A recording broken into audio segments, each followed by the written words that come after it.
আজ তোমাদের সাথে একটা নতুন রেসিপি শেয়ার করতে যাচ্ছি। প্রথমে মাংসটা ভালো করে ধুয়ে তাতে আদা রসুন বাটা, নুন আর গোলমরিচ গুঁড়ো মাখিয়ে কিছুক্ষণ রেখে দিতে হবে। তারপর গ্যাসটা জ্বালিয়ে শুকনো কড়ায় কিছু জিরে আর 2 থেকে 3টে লঙ্কা ভেজে নিতে হবে, যখন সুন্দর একটা গন্ধ বেরোবে সেই পর্যন্ত। তার সেই কড়াইয়ে কিছুটা সাদা তেল দিয়ে তাতে 2 থেকে 3টে পেঁয়াজ ভেজে নিতে হবে।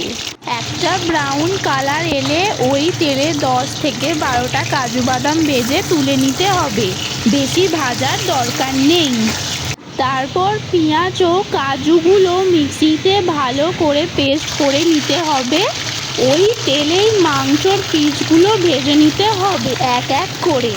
সব মাংস ভাজা হয়ে গেলে কড়াতে যে তেল থাকবে সেই তেলে তেজপাতা আর কিছু গরম মশলা, ওই এলাচ লবঙ্গ দারচিনি আর কি এইসব দিয়ে ভালো করে কয়েক সেকেন্ডের জন্য নাড়াচাড়া করতে হবে।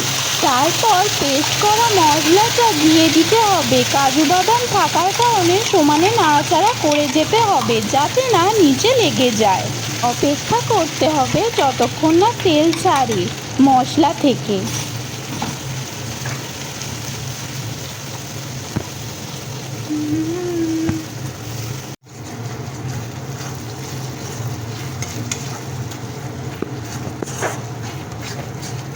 এবার দেখো বন্ধুরা কি সুন্দর তেল ছেড়ে গেছে, তাই ধনে গুঁড়ো কাশ্মীরি লঙ্কার গুঁড়ো দিতে হবে। ভালো করে কষা হয়ে গেলে ভাজা যে মাংসগুলো ছিল সেগুলো কড়াইয়ে দিয়ে দিতে হবে। আর এখানে দেখতেই পাচ্ছ তোমরা, আমার মা এই কষা মশলাগুলোর ওপরে মাংসগুলো এক এক করে দিয়ে দিচ্ছে। এরপর সব একসাথে নিয়ে কষতে হবে। মশলার সাথে মাংসটা ভালোভাবে কষানো হয়ে গেলে তারপর আমাদের টক দই দিয়ে দিতে হবে। এই মাংসের রেসিপিতে কোনো জল অ্যাড হবে না, তাই ঢাকা দিয়ে লো ফ্লেমে আমাদের এই রান্নাটা করতে হবে। আর যে টক দইটা দেয়া হলো ভালো করে নাড়াচাড়া করতে হবে যাতে মাংসের সাথে ভালোভাবে মিশে যায়। টক দইটা যখন মাংসের সাথে ভালোভাবে মিশে যাবে তখন আমাদের পরিমাণ মতো চিনি দিতে হবে। তারপর আবার ভালোভাবে নাড়াচাড়া করে দিতে হবে। সবার প্রথমেই যে ভাজা মশলাটা করে রেখেছিলাম সেই মশলাটাই সবার লাস্টে ছড়িয়ে দিতে হবে। তারপর একবার নাড়াচাড়া করে আজকের রান্না কমপ্লিট।